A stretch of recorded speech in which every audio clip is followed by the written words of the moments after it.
Hey, it's Tami Jersey Roberts with Your Vitality Network, and this video is an overview of how to do the food freedom protocol.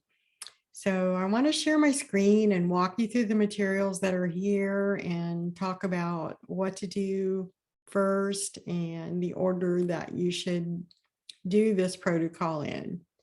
And of course, if you do have any questions or you get confused, reach out to me in the Facebook group, Functional Medicine Blood Sugar Masters, or you can also schedule a free Zoom call with me for 20-minute call and ask me your questions and see if I can get you back on track.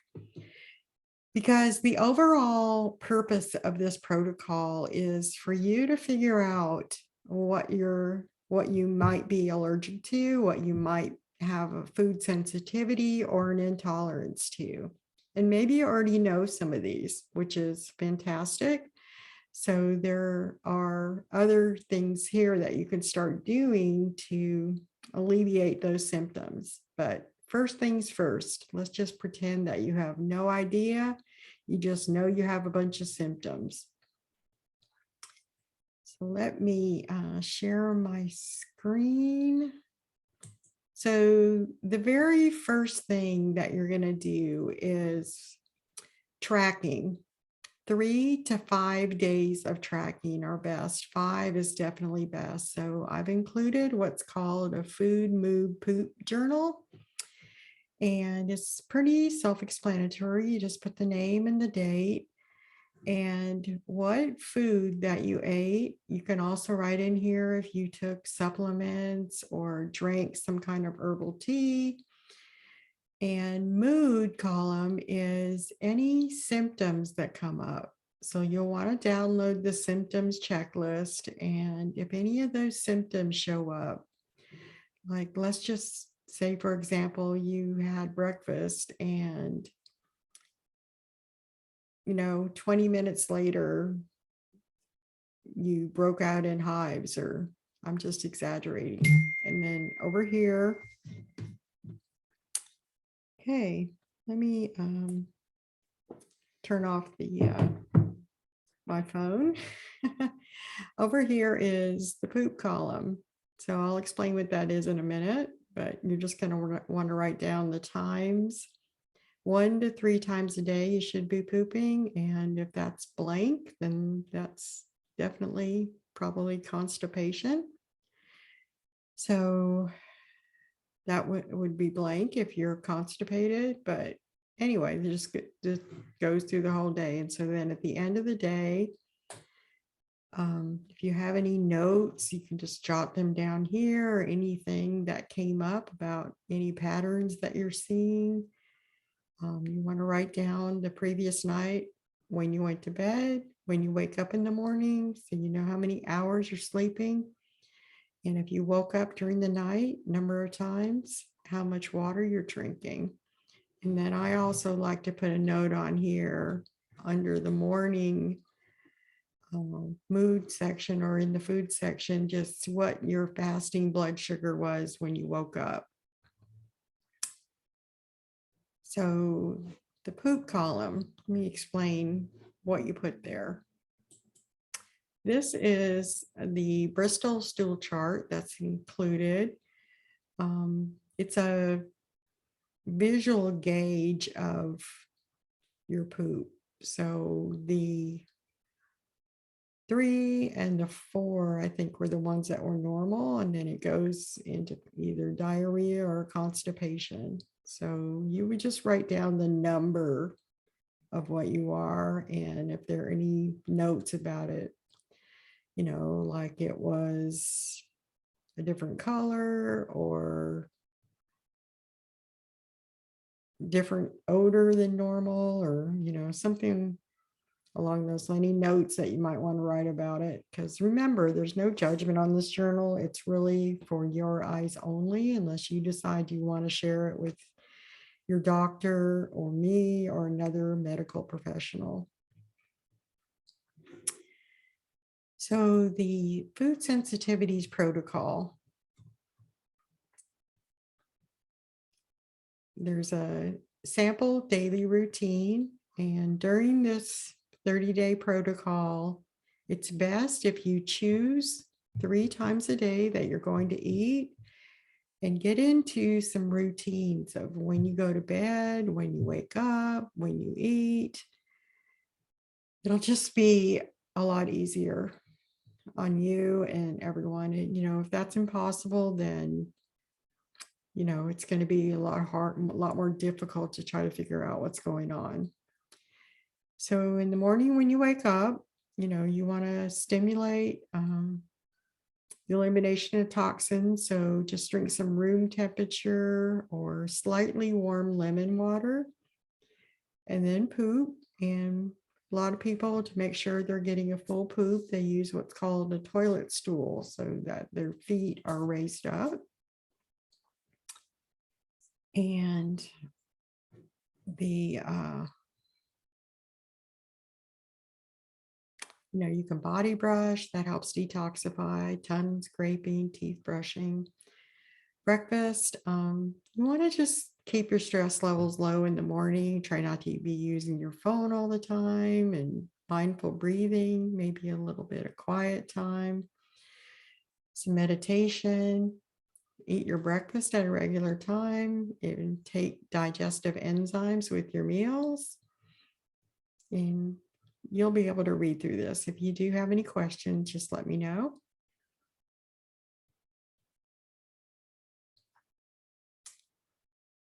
And so for the first 5 days, just do your normal routine. And then after that, what you want to do is eliminate foods for 30 days.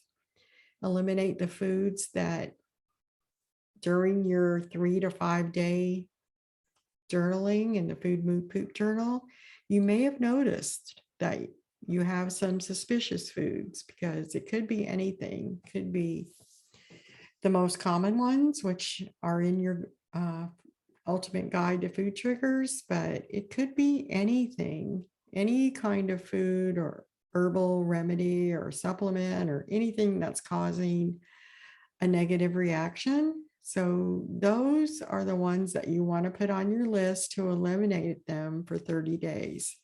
Anything that you think might be triggering.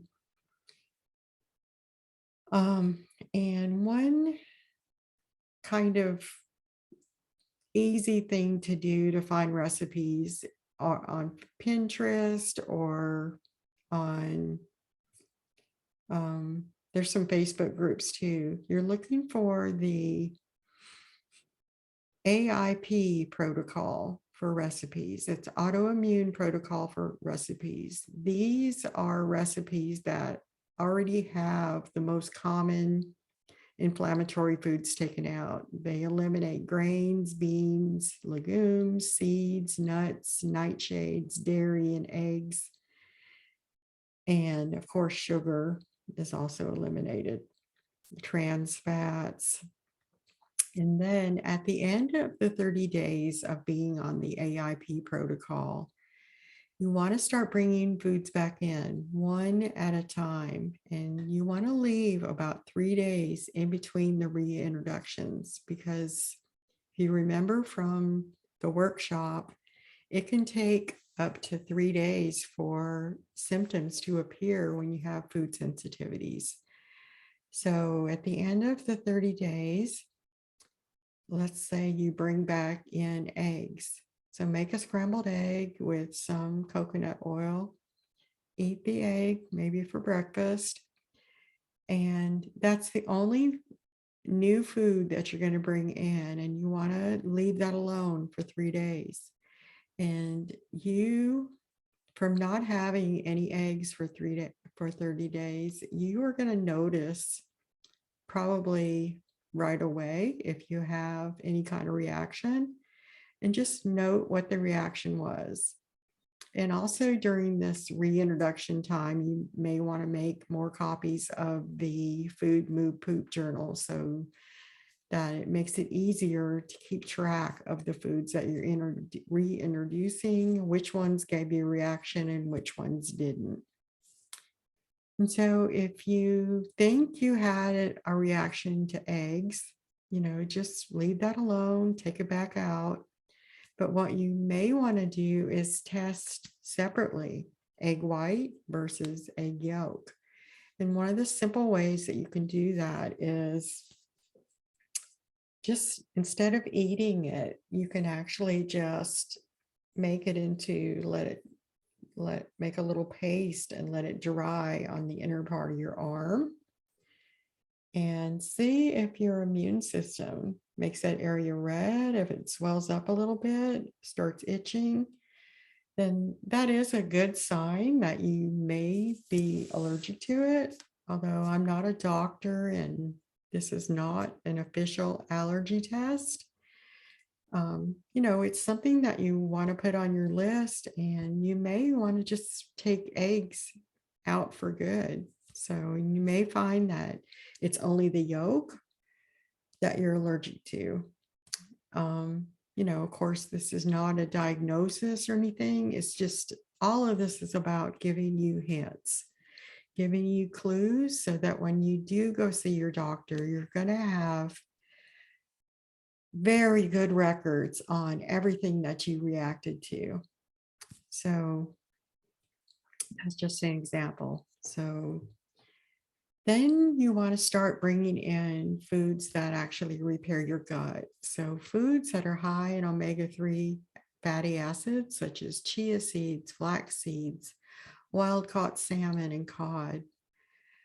But again, you want to reintroduce these slowly because they could be something that you have a reaction to. So you want to make sure that you're not bringing in new things that are that are bringing up things that you're sensitive to, allergic to, or intolerant to. So you may also want to start doing juicing. The gut health little packet that I gave out has some green juice recipes, bone broth, coconut water, collagen. These could all be helpful. But again, if these are new to you, you want to make sure that you're not bringing in things that you're allergic to. So you want to bring in some bitter foods like kale, arugula, dandelion. I usually use like a bitter spray on my tongue before I eat because it stimulates the digestive system and the peristalsis for the food to actually just wakes up your digestive system. There's a lot of cultures that eat bitter herbs before they eat their meals, and that's why. You can also put bitter herbs in your smoothies and juices. And you want to keep the meals really simple. Like I do this sometimes where I only have 2 or 3 ingredients in a meal because, sometimes up to 5, because you want to be able to identify and anything that comes to the surface. So if you ate a meal that had, more than 10 ingredients, it makes it really hard to pinpoint which ingredient keeps coming up whenever you have a symptom. Because as you know, it can take up to 3 days for a food sensitivity to show a sign of a symptom. So if you're eating a food every day, but the symptoms of the sensitivity aren't coming up for 3 days, it's really hard to figure out what happened 3 days ago if you had it mixed in with a bunch of other stuff. So just keep it simple, keep it really simple. Fermented and cultured foods, these help build up the good bacteria in your gut, and they also help with the prebiotics. And fermented foods just help your digestive system work better. But you want to take these very slowly if you're not used to them. You probably wouldn't be, it's possible that, you could trigger a histamine reaction, because you're allergic to one of these. And so you only want to start this with maybe one bite, one little tablespoon of fermented foods, and work yourself up to a quarter cup with every meal. And you'll probably notice right away if one of them triggers a histamine response. So if you're really sensitive, that's not one that you want to use. So it could be that, kimchi or sauerkraut. Those are both different kinds of cabbage, but maybe there's a whole variety of them.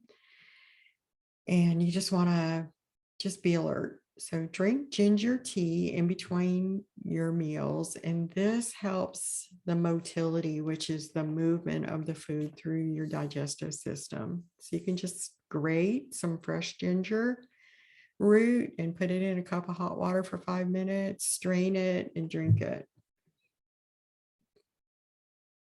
And stay well hydrated. In this case, do not drink water with your meals because you don't want to dilute any gastric juices. You just want to drink the water between your meals. And of course, you're tracking your water. Here's the multivitamin that I recommend. I've actually put together in my full script dispensary protocol that's called Food Freedom, and it's got all of these different protocols here. Here's a link to it right here, Food Freedom Protocol, and it's got a link to all of these, and you can buy any of them or all of them right there at 20 to 25% off the Amazon prices. And these are all name brands. And herbal support. These are the teas that you want to probably drink maybe an hour before you go to bed because they do different things in your digestive tract. Marshmallow root is very soothing for the mucosa membranes of the small intestine, and they help repair those tissues. Slippery elm is another really good one. Lemon balm, it helps with gas and bloating after you eat.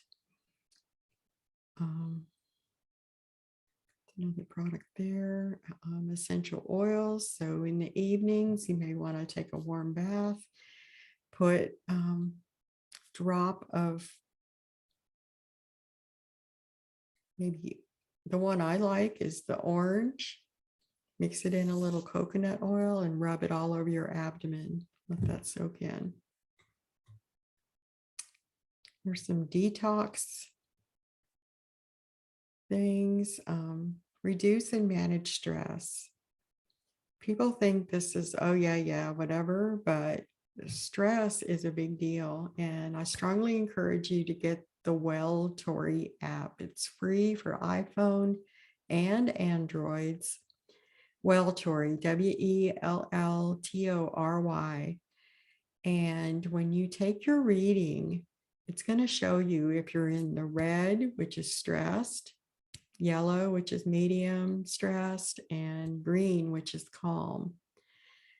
And you should only be eating when you're in the green zone, because when you're in the yellow and definitely in the red, your digestive system isn't working. It's actually frozen, because when we go into stress mode, one of the things that happens in our body is our digestive tract doesn't move foods through. It isn't working. It stops for a while until we go back to calm mode. So some of the things that you can do to calm down are earthing, gentle yoga, meditation, breathing. Earthing is when you walk outside barefoot. You can either put your hands on the ground or your bare feet on the ground. Of course, all of this is going to help you keep your hormones balanced. And during this time, It is okay to eat out once in a while, but you have a lot less control of what you're eating and the ingredients and all of that. So whenever you can, just try to do this at home. Some more tips here, and of course, I have to, give the disclaimer that I'm not a doctor or licensed medical professional. I'm a functional nutrition counselor. So everything here is for educational and informational purposes only. It's not intended to diagnose or treat diseases. And this does not take the place of any medical advice. I strongly encourage you to do this whole protocol, do all the tracking and everything. And then when you go to your doctor, you're going to be able to show exactly what's going on because it's, something like food allergies, food sensitivities, food intolerances. They're not a split second in time. They happen over time. So when you have tracking, it's super, super helpful for your doctor. So again, here's the list of the foods that you want to eliminate for 30 days and then bring them back one at a time if you like them. If you already know you're allergic to something, then of course you just don't even bring it back in. I also included 10 tips to improve your digestion. You can take a look at. Probably the most important thing on here is to chew your food. Some people just eat way too fast, and we should be chewing for a long, long time, longer than normal, because we want the food to be nearly liquid when it gets to our stomach. So, hey, I'm Tami Jersey Roberts, and if you have any questions or if I've just completely confused you and you don't know where to start, please schedule a Zoom with me, tamiroberts.com/contact, and right there's my Zoom calendar. It's also on the bottom of every email that you get from me. So welcome to the Food Freedom Protocol. Thank you so much.